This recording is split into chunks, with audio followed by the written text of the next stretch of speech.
तो हमने कल कुछ ऑपरेटर्स पढ़े थे, कुछ बचे हुए थे। कौन सा बचा हुआ था? असाइनमेंट ऑपरेटर, टेरनरी और sir conditional operator. Sir logical operator एक बार दोबारा रिपीट कर देंगे? बिल्कुल कर देंगे। क्या नहीं समझ सर आया? उसमें जब आप उसमें वो टेबल में बताते हैं तब समझ में आता है, लेकिन जब आप डिजिट में जब आप उसको करके बताए तब नहीं समझ में आ रहा था। चलो एक बार प्रैक्टिकल करके बता दीजिएगा। मैंने बोला था, मान लो कुछ ऐसा लिखा 5 ग्रेटर देन 8, मैंने लिखा एंड ऑपरेटर, और दूसरा लिखा कंडीशन 5 नॉट इक्वल 8। तो एंड ऑपरेटर में क्या होता था कि जब दोनों 1 1 यानी दोनों ट्रू होंगे, all the conditions are true, then overall condition become true। And के केस में यही होता था ना? बताओ। Yes sir. अरे जिसने डाउट पूछा उससे बोल रहा हूँ। Yes sir. तो अब ये बताओ, ये वाली कंडीशन ट्रू है?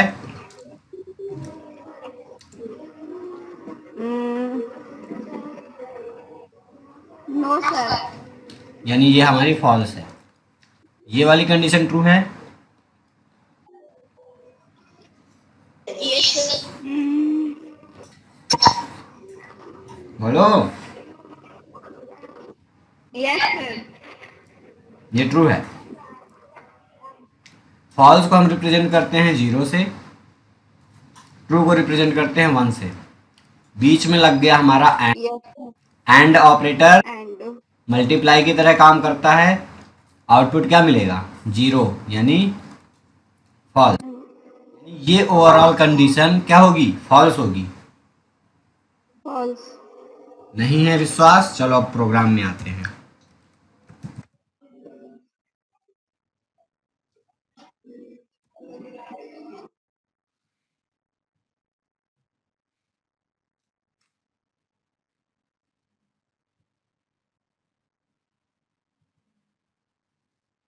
और ये जब एग्जीक्यूट होगा तो binary value, sorry Boolean value ही मिलेगी।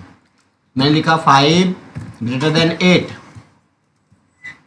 एंड ऑपरेटर लगाया और बोला 5 नॉट इक्वल 8। देखो क्या आता है आउटपुट में, क्या आया? अगर यही मैं बोल दूं कि 5 लेस देन 8, तो अब ये भी ट्रू ये भी ट्रू, तो ओवरऑल कंडीशन ट्रू हो जाएगी।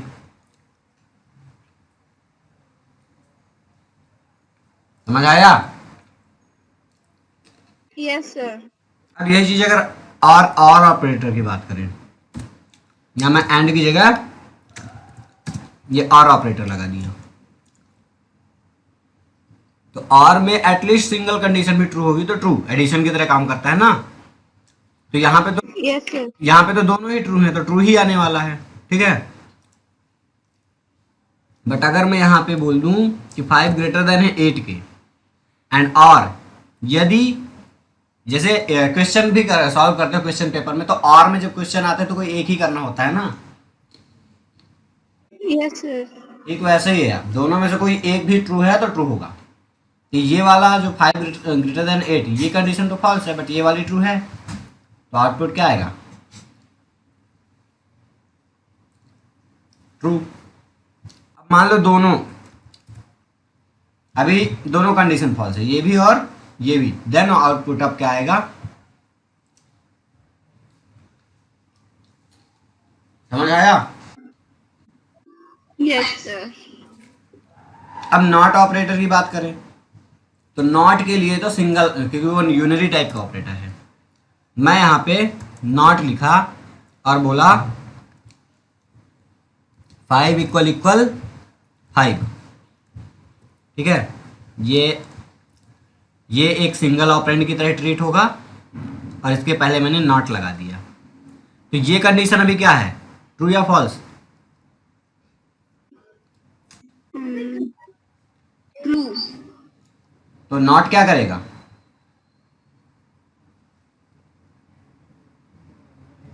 जल्दी रिस्पॉन्स करो। नॉट क्या कर? रिवर्स करता है ना ये। हाँ, तो क्या होगा? फॉल्स आएगा। फॉल्स आएगा, क्योंकि कंडीशन ट्रू है तो इसे फॉल्स कर देगा। देखो आउटपुट यहाँ पे फॉल्स आया। Yes sir. मैं इसको बोला 5 नॉट इक्वल है 5, ये कंडीशन अभी क्या है?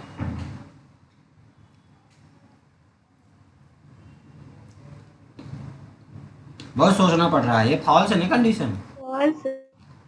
Not false. करेगा, नॉट क्या करेगा? उल्टा कर देगा, ट्रू बना देगा। आउटपुट देखो। ठीक, ओके सर। अभी कोई दिक्कत? No sir. ठीक है, तो हमारा लॉजिकल ऑपरेटर अभी क्या हुआ? कंप्लीट। सबको क्लियर हो गया? Yes sir. Yes sir. Next हमारा असाइनमेंट ऑपरेटर।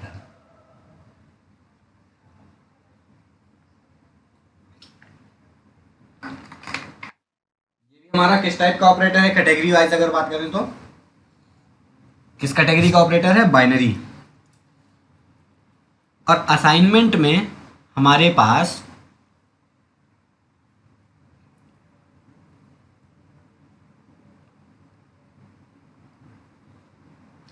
इक्वल ऑपरेटर मिलता है, ठीक है। और इसी के अंदर सब कैटेगरी हम मान सकते हैं अरिथमेटिक। स्पेलिंग गलत हो गई क्या?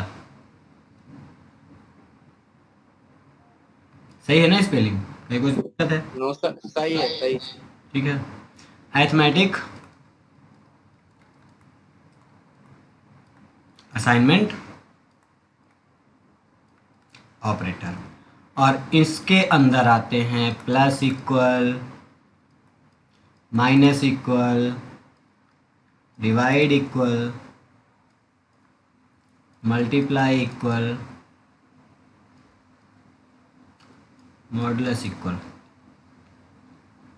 ठीक है, तो ये हमारे किस कैटेगरी के हैं? असाइनमेंट अरिथमेटिक असाइनमेंट ऑपरेटर है ये वाले। और ये हमारा नॉर्मल असाइनमेंट ऑपरेटर है, इक्वल ऑपरेटर। ठीक है, तो असाइनमेंट ऑपरेटर वर्ड से समझ आ रहा है कि ये किसी कुछ असाइन करने के लिए यूज़ किया जाता है। मान लो मेरे पास एक वेरिएबल है ए और इसमें कुछ वैल्यू मुझे असाइन करना है, तो मैं इक्वल ऑपरेटर का यूज़ करके असाइन कर दिया। यस और नो? तो यहाँ पे एक ये ऑपरेंड है और एक ये ऑपरेंड है। इस वैल्यू को मैं असाइन कर रहा हूँ इसमें यूजिंग असाइनमेंट ऑपरेटर। इतना समझ आया? Yes sir. की वैल्यू 5 होगी, बहुत सिंपल है। अब इनको समझते हैं, ठीक है। तो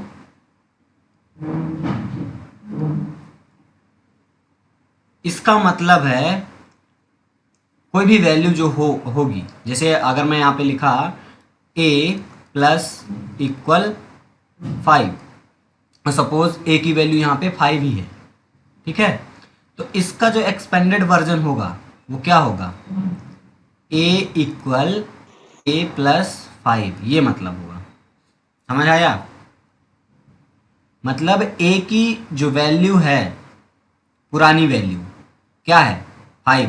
तो यहाँ पे ए रिप्लेस होगा 5 से, देन यहाँ पे 5 है ही, और नई वैल्यू अब जो स्टोर होगी ए में वो क्या हो जाएगी?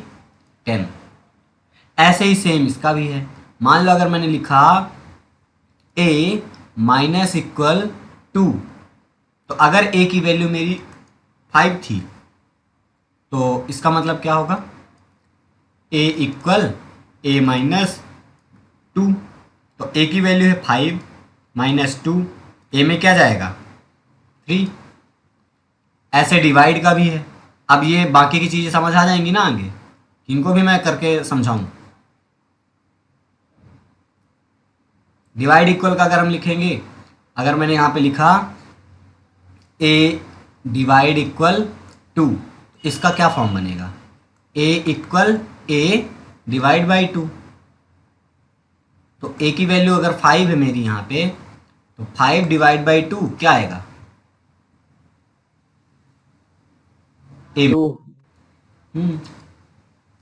सेम इसका मल्टीप्लाई का, तो अगर मैं लिखूं ए मल्टीप्लाई इक्वल 2, तो इसका एक्सपेंडेड फॉर्म क्या आएगा? ए इक्वल ए इंटू 2। यानी कि जो भी एक्सप्रेशन इक्वल के बाद लिखा होगा उसका अरिथमेटिक ऑपरेशन इसके साथ। सिंपल सा फंडा है ना कि ए इंटू इक्वल मतलब 2 का मल्टीप्लाई ए से करो और ए में ही स्टोर कर दो। यानी अरिथमेटिक ऑपरेशन के साथ साथ असाइनमेंट हो रहा है। हो रहा है कि नहीं हो रहा?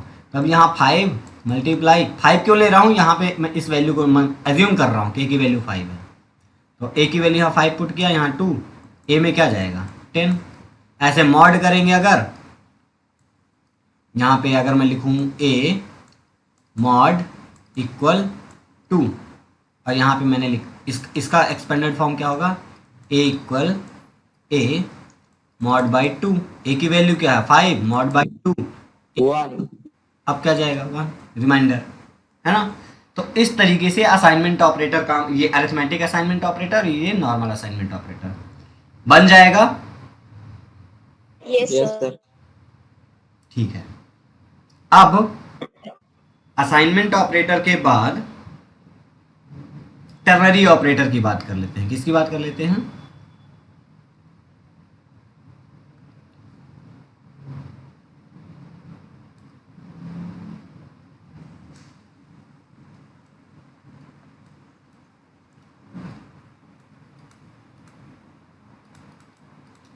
टर्नरी ऑपरेटर की बात कर लेते हैं। टर्नरी ऑपरेटर में हमारे पास आता है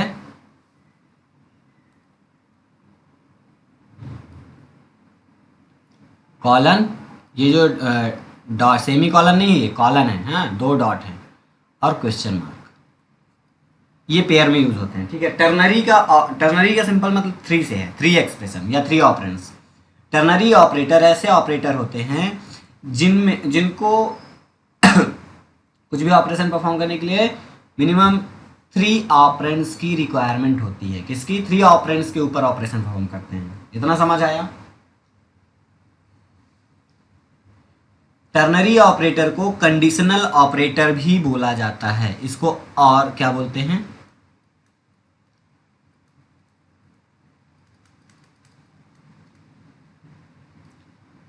ठीक है, कंडीशनल, स्पेलिंग गलत है क्या? TIONAL सही है, कंडीशनल ऑपरेटर। इसको हम इस नाम से भी जानते हैं। क्यों? क्योंकि ये ऑपरेटर कंडीशन बेस पे काम करता है। हम कोई स्पेसिफिक कंडीशन देंगे और उसके बिहाफ पे ये कुछ रिटर्न करेगा वैल्यू आउटपुट में। ठीक है, कैसे काम करता है? तो इसका जो सिंटेक्स होता है उसे समझना। सबसे पहले यहाँ पे मैं एक्सप्रेशन जो ऑपरेंड्स होगा उसको एक्सप्रेशन बोल रहा हूँ। पहला एक्सप्रेशन होगा, उसके बाद क्वेश्चन मार्क होगा। इसको अच्छा मैं यहाँ पे उल्टा लिख दिया हूँ, क्वेश्चन मार्क और कॉलन बाद में होगा। ठीक है, पहले क्वेश्चन मार्क देन कॉलन। तो यहाँ पे मैंने क्वेश्चन मार्क लिया, देन एक्सप्रेशन 2 होगा यहाँ पे, देन कॉलन, देन एक्सप्रेशन 3। ऐसा इनको मैं, या समझने के लिए तुम क्या बोल सकते हो, ये सब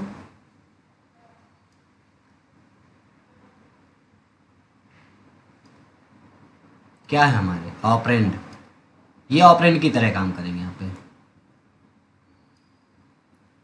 ठीक है, और ये हमारे क्या हैं? Operator, question mark and colon. इतना समझ आया? तो हमारा जो फर्स्ट एक्सप्रेशन होगा वो कंडीशन होगी हमारी। क्या होगी? कोई कंडीशन होगी फर्स्ट एक्सप्रेशन। और जब ये एक्सप्रेशन यानी ये कंडीशन एक्सप्रेशन 1 की जो कंडीशन होगी जब वो ट्रू होगी, ध्यान से सुनना, जब वो ट्रू होगी तो रिजल्ट में हमें क्वेश्चन मार्क के जस्ट बाद वाला एक्सप्रेशन मिलेगा आउटपुट में, यानी कि एक्सप्रेशन 2, क्वेश्चन मार्क वाला, क्वेश्चन मार्क के बाद जो एक्सप्रेशन लिखा हुआ है ना, ट्रू के केस में।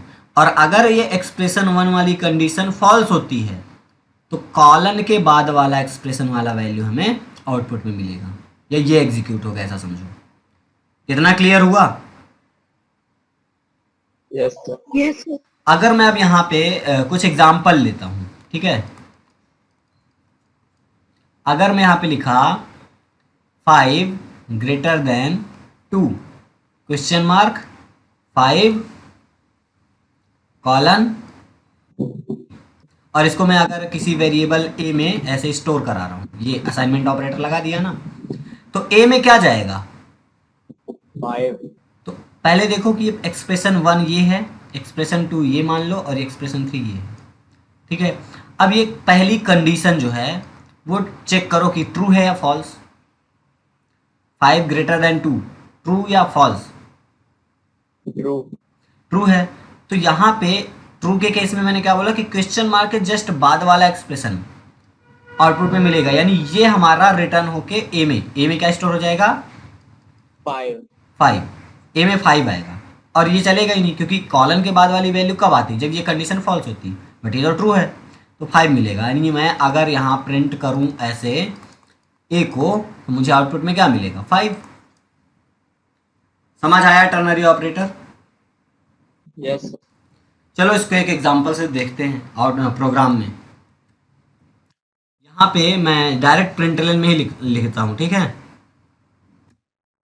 और वेरिएबल का यूज़ करके भी कर सकते हैं, जैसा तुम्हारा ऐसा ही लगे। चलो वेरिएबल का यूज़ करके कर लेते हैं। इंट ए इक्वल, यहाँ पे मैंने कंडीशन लिखा 5 अगर ग्रेटर देन है 2 से, क्वेश्चन मार्क 5 रिटर्न करो, कॉलन 2 रिटर्न करो। और यहाँ पे मैं ए को अगर प्रिंट कराऊँ तो मुझे देखो ए में क्या मिलेगा? 5. आया। अगर यहीं पास कंडीशन में क्या कर दूं? फॉल्स। मैं बोल रहा हूँ अगर 5 लेस देन है 2 से तो 5, अदरवाइज यानी इफ ये कंडीशन अगर ट्रू है तो क्वेश्चन मार्क के बाद वाला, नहीं तो कॉलन के बाद वाला। तो ये कंडीशन अभी क्या है? फॉल्स। False. तो कॉलन के बाद वाला यानी 2a में स्टोर हो जाएगा, और यहाँ पे 2 आ गया। अब मैं स्टोर नहीं कराना चाहता, डायरेक्ट प्रिंट कराना है मुझे, तो मैं ये यहाँ से ऐसे ना करके वो एक्सप्रेशन डायरेक्ट यहाँ पे लिख दूंगा, तो जो वैल्यू रिटर्न होगी वो मुझे डायरेक्ट आउटपुट में मिल जाएगी कुछ इस तरीके से। तो अब मुझे डायरेक्ट कहीं स्टोर नहीं होगा, जो आउटपुट रिटर्न होगा वो डायरेक्ट मुझे आउटपुट यहाँ मिल जाएगा प्रिंट लेंस के थ्रू, है ना। तो अभी मुझे क्या मिलेगा? 2। अब यहाँ पे मैं डायरेक्ट लिटरल यूज़ कर रहा हूँ एक्सप्रेशन में। मैं वेरिएबल में भी तो वेरिएबल के साथ भी यूज़ कर सकता था। कैसे? मैं यहाँ पे इंट a इक्वल 5 लिया, b इक्वल 6 लिया, और एक c नाम का वेरिएबल ले लिया। अब c में मैं वैल्यू स्टोर करूँ कुछ ऐसे, इफ़ a ग्रेटर देन है b से, तो क्वेश्चन मार्क रिटर्न कर रहा हो a कॉलन b। अभी ये क्या बोल रहा है? ये बोल रहा है कि C में क्या स्टोर होना चाहिए। ये एक्सप्रेशन लिखा मैंने, इफ A की वैल्यू ग्रेटर देन है B से, तो A की वैल्यू भी क्या है? 5, और B की वैल्यू क्या है? 6। तो क्या 5 ग्रेटर देन है 6 से? False. फॉल्स हो गई ना कंडीशन। तो फॉल्स के केस में कॉलन के बाद वाली वैल्यू B. C में स्टोर हो जाएगा B की वैल्यू। तो यानी C की वैल्यू अगर मैं यहाँ प्रिंट कराऊं तो आउटपुट में क्या आएगा? 6। B. B नहीं आएगा यार, B की वैल्यू C में स्टोर हुई ना, B थोड़ी नहीं आएगा, ये तो वेरिएबल है। तो B Yes, sir. C में स्टोर हुआ तो B की वैल्यू क्या थी? 6, वो स्टोर हुआ 6. तो आउटपुट में 6 आया। ये क्लियर हुआ सबको? Yes sir. Yes sir. किसी को कोई डाउट है टर्नरी ऑपरेटर में? No sir. आगे बढ़े? Sir yes. पूछो। किसी कोई डाउट पूछना है कुछ? सर अगर दोनों वैल्यू सेम हो हम्म, जब दोनों वैल्यू सेम होंगी उस केस में क्या होगा? तो भाई देखो, ए क्या ग्रेटर देन है बी से? नहीं, 5 ग्रेटर नहीं है 5 से, तो क्या होगा? कंडीशन फॉल्स हुई, बी की वैल्यू रिटर्न होगी, तो हमें आउटपुट में तो क्या मिलेगा? 5 ही मिलेगा। सेम के केस में तो कोई एक वैल्यू तो मिलेगी ना, और वो सेम के केस में वही वैल्यू मिलेगी। अब चाहे तुम कुछ, बट लॉजिकली अगर बताऊं तो इस केस में लॉजिकली किसकी वैल्यू हमें मिल रही है? बताओ तुम ही लोग। बी की। बी की वैल्यू मिल रही है, ठीक है। हाँ, कोई लड़की कुछ क्वेश्चन करने वाली थी, कुछ डाउट? कौन पूछ रहा था? सर यहाँ पे इक्वल नहीं लगेगा? लगाने को लगा सकते हैं, वो हमारी चॉइस है कि हम कौन सा ऑपरेटर यूज करना चाहते हैं। तुम्हें इक्वल लगाना है तो इक्वल भी लगा सकते हैं, ग्रेटर देन और इक्वल लगा लो। तो इस केस में कंडीशन ये वाली हो गई ट्रू, यानी सी में अब किसकी वैल्यू रिटर्न होगी? ए की, और एक। ए की वैल्यू भी 5 है, तो आउटपुट तो 5 ही आने वाला है। समझ आया? Yes sir. अभी बनेगा टर्नरी ऑपरेटर? Yes sir. बन जाएगा ना सबको? Yes sir. Yes sir. हमारे पास इसी साल तुम लोग के बुक में नया ऑपरेटर ऐड हुआ है, इंस्टेंस ऑफ। इंस्टेंस। ठीक है, तो इंस्टेंस ऑफ ऑपरेटर क्या करता है? ये ऑपरेटर जब हम ऑब्जेक्ट बनाते हैं किसी क्लास का, कैसे बनाते हैं? मान लो मेरे पास एक क्लास का ऑब्जेक्ट है, क्लास का नाम है सिंपल, तो मैं simple OBJ equal new simple ऐसे करके ऑब्जेक्ट बनाता हूं, और ये मेरा ऑब्जेक्ट का नाम है। पता है ना, ऑब्जेक्ट ऐसे ही बनता है। हाँ, यस सर। ठीक है। तो इंस्टेंस ऑफ ऑपरेटर क्या करता है? इंस्टेंस ऑफ का मतलब क्या है कि हम चेक करेंगे कि क्या ये जो ऑब्जेक्ट है ये इस क्लास का इंस्टेंस है। इंस्टेंस का मतलब ऑब्जेक्ट ना, तो हम चेक, अगर हम चेक करना चाहते हैं कि कोई पर्टिकुलर जो ऑब्जेक्ट या है वो किस क्लास का इंस्टेंस है, अगर वो उस क्लास का इंस्टेंस हुआ तो ये इंस्टेंस ऑफ ऑपरेटर रिटर्न करेगा true, otherwise false.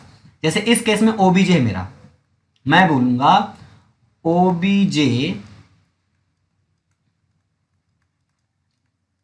Instance of simple, कुछ ऐसे अगर लिख दूं तो ये रिटर्न क्या करेगा आउटपुट में? ओबीजे, मैं बोल रहा हूं ओबीजे इंस्टेंस है सिंपल क्लास का, सही है ना? कंडीशन एकदम बिल्कुल सही बोल रहा हूं, यानी ये रिटर्न क्या करेगा? ट्रू। बट यहां पे अगर कोई और क्लास का नाम लिख देता तो ये रिटर्न क्या करता? फॉल्स, क्योंकि वो तो उस क्लास का इंस्टेंस है नहीं, ये ओबीजे उस क्लास का इंस्टेंस होगा ही नहीं। समझ आया?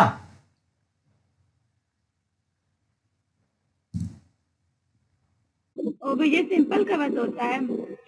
अरे भाई, अभी इस केस में क्या है, वो तो मैंने बना दिया ओबीजे सिंपल क्लास का, ओबीजे नाम का मैं तो किसी भी क्लास का बना सकता हूं, तो वो नाम पे मत जाओ। तो अभी आप लोग बोलो कि फॉल्स हो जाएगा। फॉल्स होगा क्यों? मान लो मेरे पास एक क्लास ए है और एक क्लास बी है, इसके मैंने जो ऑब्जेक्ट बनाया उसका कोई ऑब्जेक्ट ओबीजे करके बना है, इसमें जितने भी ऑब्जेक्ट बने होंगे, मान लो कि मैंने बनाया ओबीजे ओबीजे सॉरी ओबीजे 1 और ओबीजे 2 या कुछ भी एक्स वाई जेड, बट क्या इस क्लास में ये ओबीजे अवेलेबल है क्या? ए क्लास में ओबीजे नाम का ऑब्जेक्ट अवेलेबल है क्या? बोलो। No sir. और अब मैं अगर चेक करूं कि क्या ओबीजे इंस्टेंस ऑफ ए, तो ये क्या रिटर्न करेगा? फॉल्स, क्योंकि ए क्लास में ओबीजे नाम का कोई इंस्टेंस है ही नहीं। ए क्लास का ऑब्जेक्ट नहीं है, वो हमने बनाया ही नहीं है, हम तो बी क्लास का बनाए हैं, तो यहां पे ये फॉल्स रिटर्न करेगा। बट अगर यहीं ए की जगह बी कर देता तो बी, बी के पास है ओबीजे नाम का इंस्टेंस, बी का हमने बनाया है, यहां पे ये ट्रू करेगा रिटर्न। समझ आया? Yes sir. तो अब इसको प्रैक्टिकल थोड़ा सा समझते हैं, ठीक है? तो मान लो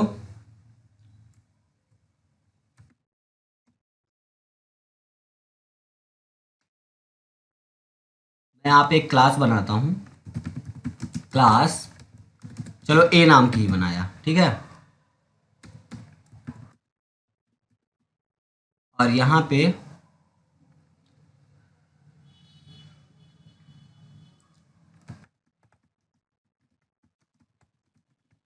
मेन मेथड,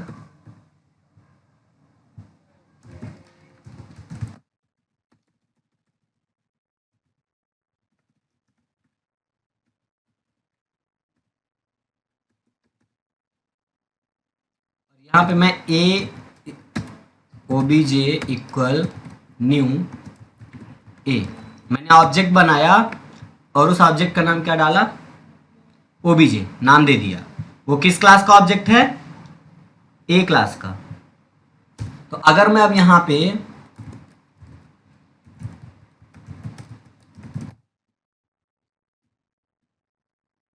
लिखूं ओबीजे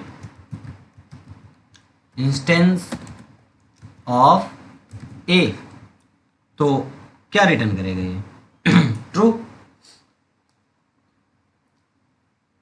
आया ट्रू? क्यों?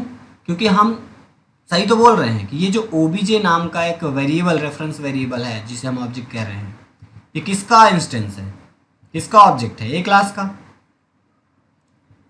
सही है ना? अगर यही मान लो एक क्लास ऊपर और बना दूं मैं,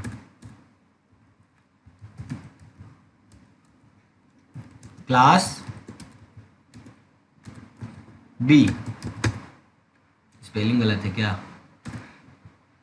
ठीक है, ये क्लास बी नाम का, अब मैं यहां पे ऑब्जेक्ट किसका बना रहा हूं? बी क्लास का। और अब मैं बोल रहा हूं ओबीजे जो है वो इंस्टेंस है ए का, तो ये तो गलत हो गया ना, क्योंकि ओबीजे किस क्लास का बना रहा हूं मैं यहां? बी क्लास का है, वो ए का तो यहां पे आउटपुट में क्या आएगा?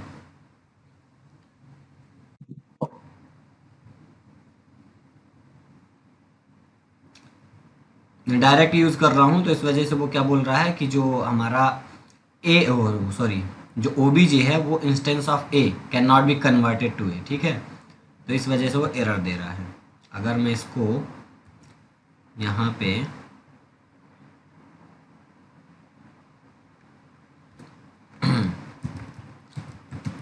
बूलियन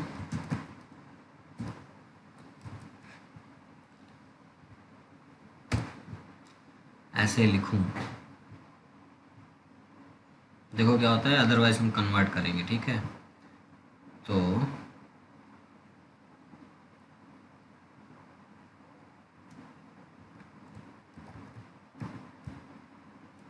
रुक जाना,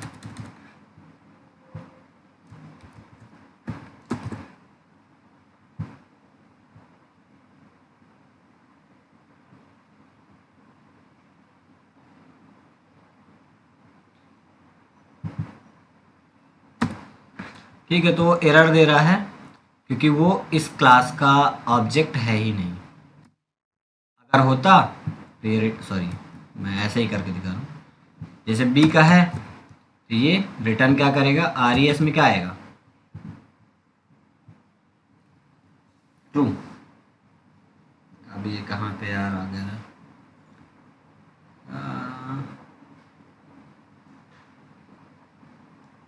main method form class B,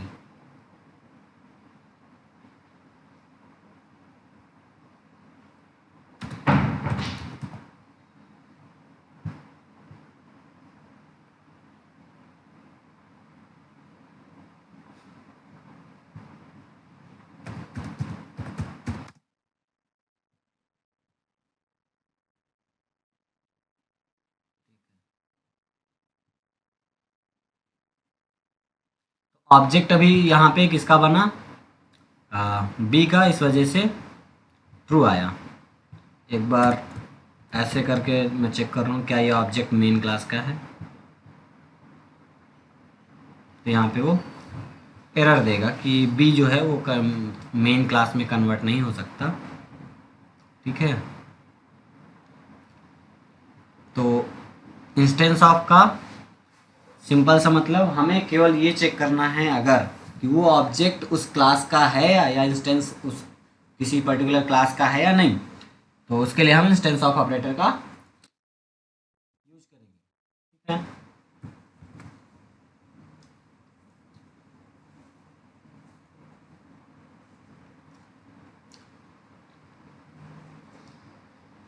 relational operator तो समझ आ गया है ना, बोलो। Yes, sir. Yes sir, yes sir. ये टर्नरी ऑपरेटर उनका सॉरी ये टर्नरी ऑपरेटर है और ये उसका एग्जाम्पल है। ये रिलेशनल ऑपरेटर और उसके एग्जाम्पल, सॉरी लॉजिकल ऑपरेटर के। ये असाइनमेंट ऑपरेटर है, हम किस किस तरीके से कर सकते हैं। बुक में जो एग्जाम्पल दी हुई है ये देखो, मीनिंग जो मैं समझा रहा था, तो बुक के एग्जाम्पल और थ्योरी मैं बार बार रोज बोलता हूँ, पढ़ना है। ठीक है, इंक्रीमेंट है, प्रीफिक्स और पोस्टफिक्स, ये भी हमने कल देखा था। बुक जरूर पढ़ना है, ठीक है ना। डॉट ऑपरेटर का सिंपल मतलब क्या है, अगर हम ऑब्जेक्ट की हेल्प से क्लास के मेंबर्स को एक्सेस करना चाहते हैं ऑब्जेक्ट की हेल्प से, तो हम डॉट ऑपरेटर का यूज़ करते हैं। ठीक है, करके अभी दिखाता हूँ, तुम लोग किए भी होगे ओबीजे डॉट समथिंग लाइक। ठीक है, जैसे यहाँ पे देखो दिया है ओबीजे डॉट मार्क्स इक्वल 300। अभी हम करेंगे इंस्टेंस ऑफ ऑपरेटर, इसको थोड़ा सा पढ़ो। The term instance means object of a class and together instance of is a binary operator. It return true if instance of object belong to the defined class, otherwise return false. ठीक है, अब जैसे यहाँ पे std instance of employee, the above statement result true if object std belong to the class employee, otherwise return false, means std is an instance of a class। ठीक है, dot operator को थोड़ा सा देखो कि मान लो ये एक प्रोग्राम है,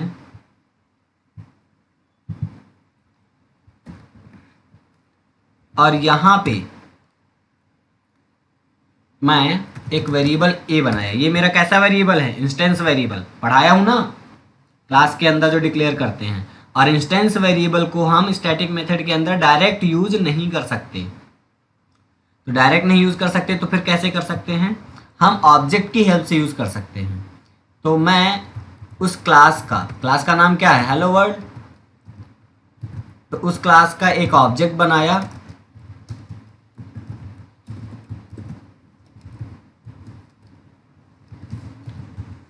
ठीक है। और अब मैं obj डॉट ए इक्वल ऐसा कुछ वैल्यू रख दिया, और यहाँ पे अगर अब मैं a को प्रिंट करूँगा, ठीक है, मैं उस क्लास का ऑब्जेक्ट बना उसकी हेल्प से a को एक्सेस कर रहा हूँ यूजिंग डॉट ऑपरेटर। ठीक है, तो उस क्लास का जो ऑब्जेक्ट क्या है, obj, तो उस ऑब्जेक्ट के अंदर ये सारी प्रॉपर्टीज उस क्लास की आ जाएंगी। तो उस प्रॉपर्टी में से एक वेरिएबल भी है, तो मैंने obj डॉट ए एक्सेस किया और उस a में 500 स्टोर कर दिया। आउटपुट में मुझे क्या मिल जाएगा, सॉरी डायरेक्ट a नहीं लिख सकते, क्यों, क्योंकि ये मेरा इंस्टेंस वेरिएबल है। मैं डायरेक्ट कैसे यूज़ कर सकता हूँ स्टैटिक मेथड के अंदर, और मैंने यहाँ पे वही गलती की इसलिए एरर आ रहा है। तो यहाँ पे मुझे लिखना पड़ेगा obj डॉट ए। अब मुझे मिलेगा आउटपुट 500। समझ आया, तो ये भी क्लियर हो गया आज तुम्हें प्रैक्टिकल सेशन में कि yes we can not access the instance member और instance variable inside static block और स्टैटिक मेथड। ठीक है, यहां तक किसी कोई दिक्कत,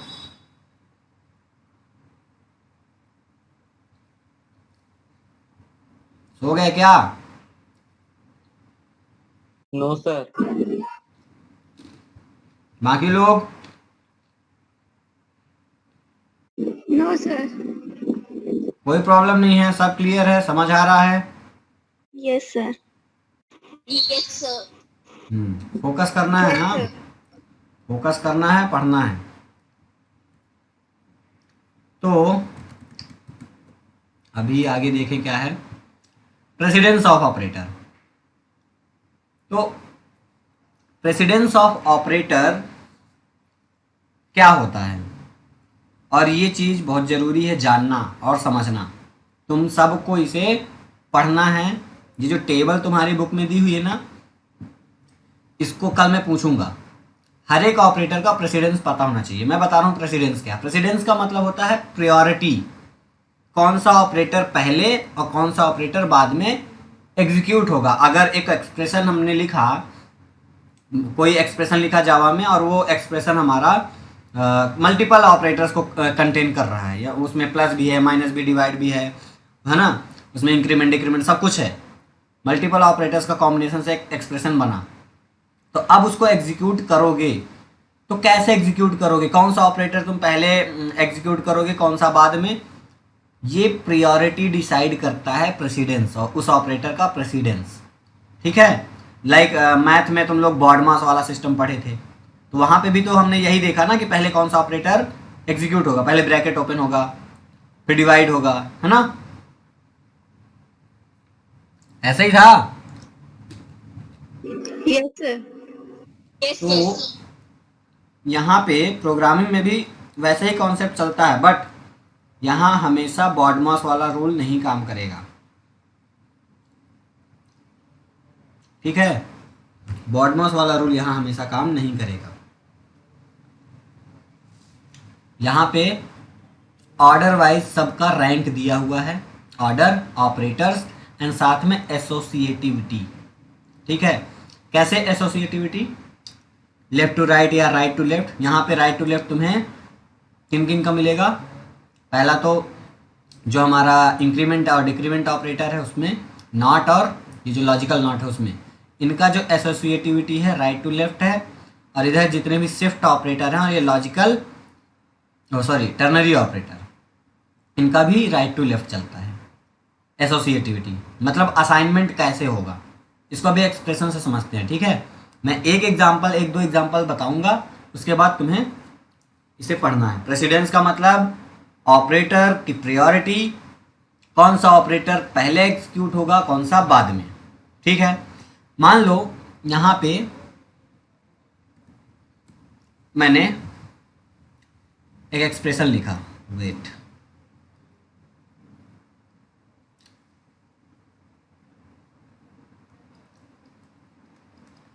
इंट नम इक्वल, मैं लिखा 5 प्लस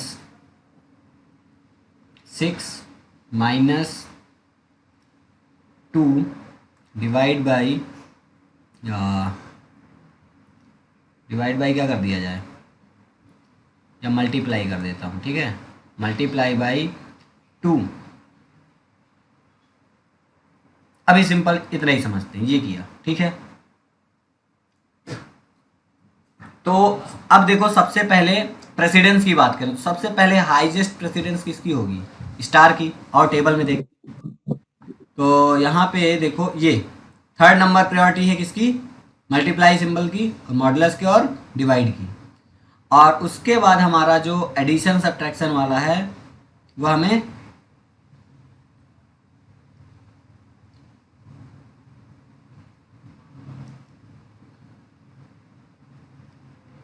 थर्ड नंबर, नहीं,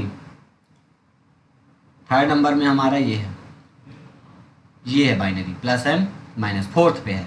ठीक है, यानी प्लस माइनस वाला जो है हमारा वो फोर्थ पोजीशन पे है, और थर्ड पे हमारा क्या है, स्टार। यानी अभी हमारे इस एक्सप्रेशन में सबसे ज़्यादा प्रायोरिटी किसकी हाई है, मल्टीप्लाई की। तो अभी सबसे पहले हम इसका और इसका कैलकुलेशन करेंगे। तो 2 2 ज़ा 4, देन यहाँ एज इट इज़ -6 प्लस 5 ऐसे आया। अब इसके बाद अगर बात करें तो ये प्लस और माइनस दोनों की सेम प्रियोरिटी है फोर्थ पोजीशन पे, यानी वो दोनों ही ऑपरेटर सेम प्रियोरिटी रखते हैं, प्लस का भी और माइनस का भी सेम प्रियोरिटी में है। यानी अब इसमें कैसे डिसाइड करें कि कौन सा बड़ा कौन सा छोटा और कौन पहले एग्जीक्यूट होगा कौन बाद में, तब काम आता है हमारा ये एसोसिएटिविटी वाला रूल। तो अगर यहाँ पे फोर्थ नंबर पे देखो, ठीक है, फोर्थ नंबर पे प्लस बाइनरी का और माइनस बाइनरी वाला यानी कि अरिथमेटिक वाला, इसका एसोसिएटिविटी रूल में क्या लिखा हुआ है, लेफ्ट टू राइट, मतलब हमें लेफ्ट साइड से कैलकुलेशन स्टार्ट करना है, राइट की ओर बढ़ते जाना है। इसका एसोसिएटिविटी रूल ये कहता है। यहाँ पे हम लेफ्ट से स्टार्ट करेंगे तो सबसे पहले हम इसको कैलकुलेट कर लेंगे, तो 11 बना -4, देन इसको कैलकुलेट करेंगे, है ना। 7 तो अभी आंसर में क्या मिलेगा हमें, और क्या ये करेक्ट है या नहीं।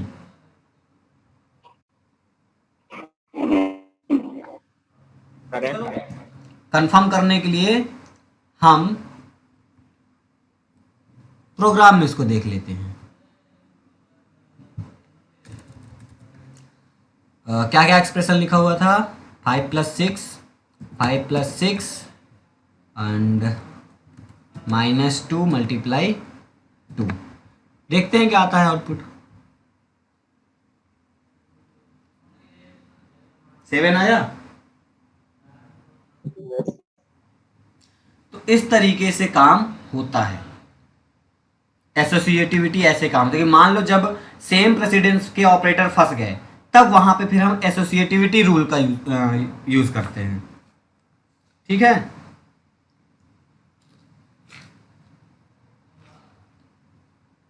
बन जाएगा। Yes sir. Yes sir. ठीक है। सर बोलो बोलो। एग्जाम में हम कैसे कंफर्म करेंगे, इसीलिए तो एग्जाम बोल में रहा हम हूँ। कैसे कंफर्म करेंगे वहाँ पर। कैसे एग्जाम में कंफर्म, इतनी प्रैक्टिस तुम कर चुके होगे कि तुम्हारा दिमाग ही उसे कंफर्म कर लेगा। मैं यहाँ पे कैलकुलेट किया और ये 7 आ गया, मैं कॉन्फिडेंट था इस आंसर में कि यही ही आने वाला है। वो तो तुम लोग को दिखाने के लिए मैं प्रोग्राम रन करके दिखा दिया। अब यहाँ पे मैं बोलूँ 2 + 2 कितना होता है, तुम बताओ कितना होता है। 4। 4। तो अब तुम बोलोगे कि मैं कैसे कंफर्म करूं कि ये 4 ही होता है, कैलकुलेटर लो कि थोड़ी ना वहां जाओगे। इतनी प्रैक्टिस हम कर चुके होंगे उस टाइम पे कि तुम्हें अपने आप पे कॉन्फिडेंट आ जाएगा, और तुम्हें रूल्स पता है ना, बस वो फॉलो करो, रिजल्ट कंफर्म है। Okay sir. और उसके लिए तुम्हें ये टेबल्स को समझना बहुत जरूरी है। मैं कल पूछूंगा हर एक ऑपरेटर का प्रेसिडेंस और उसकी एसोसिएटिव, कल सब लोग पढ़ के आना। ये टेबल में सबका लिखा हुआ है। सबसे हाईएस्ट हमारा ब्रैकेट्स की है और डॉट ऑपरेटर की है।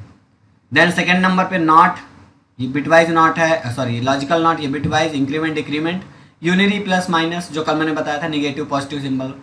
देन हमारा arithmetic, multiplication, division and modulus third number पे है। Then plus and minus, binary वाला, एडिशन सब्ट्रैक्शन वाला फोर्थ नंबर की पोजीशन पे है। इसको तुम पढ़ने की जरूरत है नहीं क्योंकि ये सिलेबस में नहीं है अपने। फिफ्थ नंबर वाला ये शिफ्ट ऑपरेटर है। यस सर, स्कूल में कटवा दिए। ये सिलेबस में है ही नहीं, हमें पढ़ना ही नहीं, ना मैंने पढ़ाया है तुम्हें। शिफ्ट ऑपरेटर है ना। 6 नंबर पे हमारे रिलेशनल ऑपरेटर और इंस्टेंस ऑफ ऑपरेटर आ गए। Double equal, equality operator, not equal, ये 7th पे आ गए। लॉजिकल एंड 8th पे आ गया। ये एक्सआर ऑपरेटर, इसको भी नहीं पढ़ना है, ठीक है।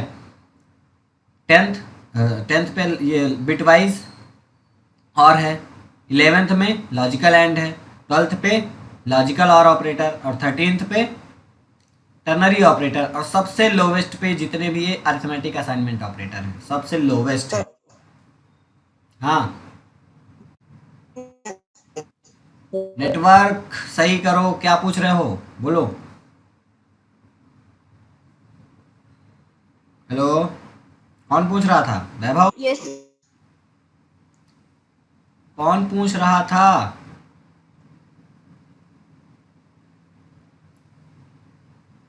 मेरी आवाज आ रही है? यस कुछ पूछ रहा था कोई? पूछो, नहीं तो आगे बढ़ते हैं।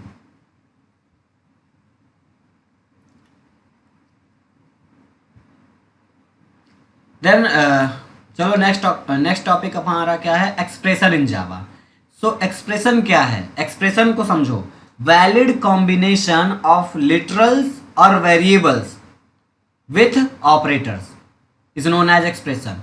यानी ऑपरेटर्स और वेरिएबल, या वेरिएबल की जगह हम लिटरल भी यूज कर सकते हैं। जैसे हमने यहाँ पे ये जो सब लिख रहे थे, ये मेरा क्या है? ये एक्सप्रेशन ही तो है। वैलिड कॉम्बिनेशन है एक ऑपरेटर का और लिटरल का। यहाँ पे मैं लिटरल यूज कर रहा हूँ, वेरिएबल भी लिख सकता था a+b, लाइक, है ना। तो एक्सप्रेशन का मतलब क्या है? एक वैलिड कॉम्बिनेशन ऑफ ऑपरेंड्स और ऑपरेटर। ठीक है, ऑपरेंड्स यानी बोले तो वेरिएबल या लिटरल, उसे हम एक्सप्रेशन कहते हैं। यहाँ पे डिफरेंट डिफरेंट टाइप्स के एक्सप्रेशन देखने को मिलते हैं। पहला अरिथमेटिक एक्सप्रेशन। अरिथमेटिक एक्सप्रेशन किसे कहेंगे? Valid combination of arithmetic operators and operands. वहाँ पे जितने भी एक्सप्रेशन में ऑपरेटर यूज करेंगे वो अरिथमेटिक होंगे। ये हमारे एग्जाम्पल हैं, x+y, a-b/c, है ना। ये जितने ये लिटरल्स के फॉर्म में 3 इंटू, ये ब्रैकेट्स के अंदर सेपरेटर्स की तरह यूज कर रहे हैं। और यहाँ पे ये जितने भी एक्सप्रेशन है सब मैथमेटिकल एक्सप्रेशन है, अरिथमेटिक एक्सप्रेशन। इसके बाद relational expression, the valid combination of operands and relational operator. Operands या लिटरल्स जो भी वेरिएबल्स, उनके बीच में हम जो वैलिड कॉम्बिनेशन बना के एक्सप्रेशन लिखेंगे किस ऑपरेटर का यूज करके? रिलेशनल। वो सब रिलेशनल एक्सप्रेशन के अंदर आएंगे। जैसे x greater than y, a less than b, m not equal n, है ना, g लेस देन और equal to 5, 5 greater than equal 5, 29 equal y। ये सब रिलेशनल एक्सप्रेशन है क्योंकि ये वैलिड कॉम्बिनेशन है एक ऑपरेंड्स और रिलेशनल ऑपरेटर का। देन लॉजिकल एक्सप्रेशन, तो ऐसे एक्सप्रेशन जिसमें मोर, क्योंकि लॉजिकल ऑपरेटर्स को अगर हम थोड़ा सा समझें तो लॉजिकल ऑपरेटर्स किसके ऊपर काम करता है? रिलेशनल एक्सप्रेशन के ऊपर ना। अभी हमने एंड और का ऑपरेटर का देखा था, एंड और नॉट का देखा था कि नहीं एग्जाम्पल। तो उसमें हम एंड और यूज कर रहे थे, तो जो एज अ ऑपरेंड काम कर रहा था उसमें 2 कंडीशन लिखे थे, और वो कंडीशन रिलेशनल ऑपरेटर्स के फॉर्म में यूज करके लिखे थे। रिलेशनल एक्सप्रेशन था वो। तो लॉजिकल एक्सप्रेशन को हम बोलेंगे अ वैलिड कॉम्बिनेशन ऑफ 2 और more than 2 relational expression and logical operator. More than 2 या मोर देन 2 रिलेशनल एक्सप्रेशन और लॉजिकल ऑपरेटर्स का कॉम्बिनेशन लॉजिकल एक्सप्रेशन कहलाता है। यहाँ एग्जाम्पल देखो, x ग्रेटर देन y, ये एक रिलेशनल एक्सप्रेशन है। m लेस देन इक्वल 3, ये दूसरा रिलेशनल एक्सप्रेशन है। और इन दोनों रिलेशनल एक्सप्रेशन के बीच में एंड ऑपरेटर लगा दिया, तो ये ओवरऑल हमारा लॉजिकल एक्सप्रेशन बन गया। ऐसे ही यहाँ पे और वाला है। समझ आया logical expression? Yes sir. Then ternary और कंडीशनल एक्सप्रेशन, तो valid combination of 3 expression and ternary operators. ठीक है, तो ये हमारा टर्नरी एक्सप्रेशन हो गया। जैसे ये क्वेश्चन मार्क कॉलम का यूज करके यहाँ पे कर लिखा 5 ग्रेटर देन 7, तो क्वेश्चन मार्क के बाद 12 रिटर्न करो कॉलन, अदरवाइज 20। समझ आया? Assignment expression, any expression valid combination, any expression यहाँ पे हम कुछ वैल्यू असाइन कर रहे होंगे यूजिंग इक्वल ऑपरेटर। तो कोई भी एक्सप्रेशन जहाँ पे इक्वल ऑपरेटर यूज हो रहा है वो हमारा असाइनमेंट ऑपरेटर होगा, सॉरी असाइनमेंट एक्सप्रेशन। जैसे यहाँ पे a equal m plus n into c, ये असाइनमेंट ऑपरेटर है। a में क्या जा रहा है? असाइन हो रहा है। m प्लस n इंटू सी जो भी कैलकुलेट होकर आएगा वो a में असाइन हो जाएगा। x प्लस इक्वल 3, ये भी असाइनमेंट एक्सप्रेशन है। ठीक है, समझ आया? Yes sir. अभी किसी को कोई Yes, प्रॉब्लम, कोई दिक्कत, कोई डाउट हो तो पूछ सकते हो। एनीवन? शांत होके बिल्कुल मत बैठना। डाउट है और डाउट होने के बाद भी तुम पूछ नहीं रहे हो, ऐसा बिल्कुल मत करना। नुकसान तुम ही लोगों का होगा। सर, हम्म।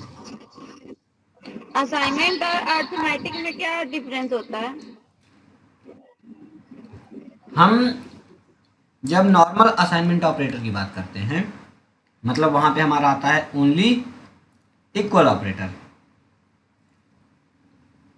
यहाँ पे कोई कैलकुलेशन नहीं हो रहा। मैंने लिखा a इक्वल 5, यानी a में 5 आ गया सिंपल। बट जब अरिथमेटिक असाइनमेंट की बात करें तो वहां पे केवल वैल्यू असाइन नहीं होती, पहले कैलकुलेशन होता है। यानी कुछ अरिथमेटिक ऑपरेशन परफॉर्म होगा, देन कुछ वैल्यू आएगी और उसको फिर असाइन किया जाता है। जैसे a प्लस इक्वल 2, तो अगर मैं मान के चलोगे कि a की वैल्यू क्या हमारी 5, तो इसका जो फॉर्म बनेगा, यानी a में मैं क्या स्टोर कर रहा हूँ, a प्लस 2, तो a की वैल्यू 5 प्लस 2, पहले ये कैलकुलेट हुआ देन असाइनमेंट हुआ, तो a की वैल्यू अभी क्या बन जाएगी 5 6। 7। तो जो अरिथमेटिक असाइनमेंट ऑपरेटर होते हैं सबसे पहले उसमें कुछ अरिथमेटिक ऑपरेशंस परफॉर्म होता है उसकी वैल्यू में, और जो भी नई वैल्यू उसके साथ, देन वो वैल्यू उस वेरिएबल में स्टोर होती है। डायरेक्ट असाइन नहीं होता, पहले कैलकुलेशन होता है देन असाइन।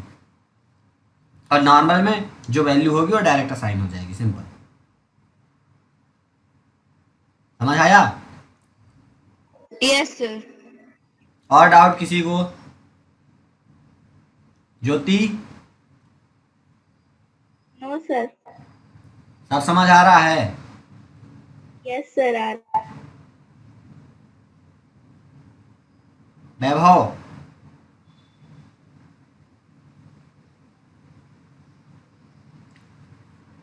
वैभव हाँ सर। सब आ रहा है? सत्यम, लक्ष्य, yes sir. Yes yes sir. और ये क्या नाम था, कनुप्रिया नाम है क्या? कैसे, कौन सी लड़की का क्या नाम है? कनुप्रिया?